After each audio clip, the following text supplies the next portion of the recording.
اللي حصل امبارح الفطار الجماعي الكبير، اكبر مائده افطار في العالم كانت امبارح موجوده في المطريه على الاراضي المصريه، اعظم شعب في العالم. وزي ما حسين الجسمي بيقول رمضان في مصر حاجه تانيه، رمضان في مصر يا جماعه حاجه تانيه خالص. السر في طعم والشعب اللي بيحب بعضه اللي ورا ديت. شعب مصر بيعشق بعض، احسن واجمل شعوب العالم بتحب بعض.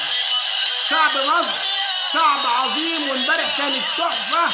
يعني لو هتعمل برواز وتحط فيه الصور اللي حصلت امبارح في الفطار الجماعي اللي كان في المطريه، هتقول احسن واجمل شعوب العالم. ورمضان في مصر غير كل العالم، وتبقى مصر نمبر 1 في العالم في كل شيء.